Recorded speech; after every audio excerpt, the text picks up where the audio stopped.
مولانا یعقوب صاحب ہمارے ہاں مستقل تشریف لاتے رہتے ہیں ماشاءاللہ ماشاءاللہ. تو انہوں نے ایک حدیث کا حوالہ دے کر پوچھا ہے کہ ترجمہ ساتھ لکھا ہے کہ میرا جی چاہتا ہے کہ کسی اور شخص کو اپنی جگہ نماز پڑھانے کے لیے کھڑا کر دوں اور جا کر ان لوگوں کے گھر جلا دوں جو جمعہ کی نماز پڑھنے کے لیے نہیں آتے.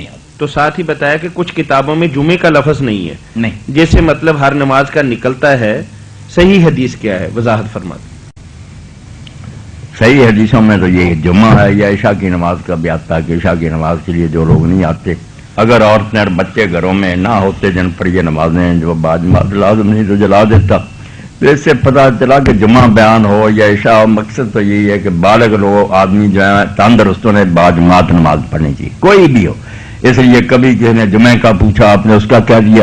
یہ جو اختلاف حدیثوں میں نظر آتا ہے نا, کبھی آپ نے کہا کہ یہ روزہ افضل ہے, کہ یہ وقت کی بات ہوتی کہ جیسے سائل نے سوال کیا اور اس کے حالات کا تقاضا تھا, ایک نماز روزہ کرتا تھا خیرات نہیں کرتا تھا, آپ نے اس کا علاج اس طرح ہی کیا کہ تیرے لیے سب سے بہتر عمل خیرات, کوئی حج کی طرف نہیں دھیان. یہ کوئی اختلاف نہیں ہے, تنوع ہے. جیسے جیسے سائل آئے ان کے حالات دیکھے, جیسے مریض آتا اس کو حکیم مختلف دعائیں دیتا, اس کے حالات دیکھ کر حضور نے یہ کوئی دین میں گڑبڑ نہیں کی.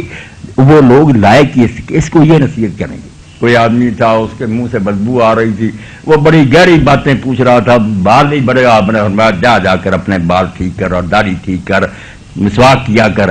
اتنی گہری باتیں پوچھتا, منہ سے بو آ رہی, تو مناسب موقع آپ جواب دیتے.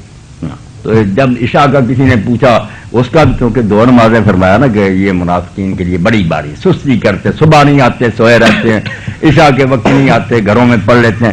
تو ان نمازوں کے بارے میں فرمایا کہ اگر ان منافقوں کو پتہ چل جائے تو گھس کر بھی آئیں جمعہ کی نماز بھی. تو یہ ساری ٹھیک ہے اپنی اپنی, کبھی وہ بات فرمائی کبھی وہ.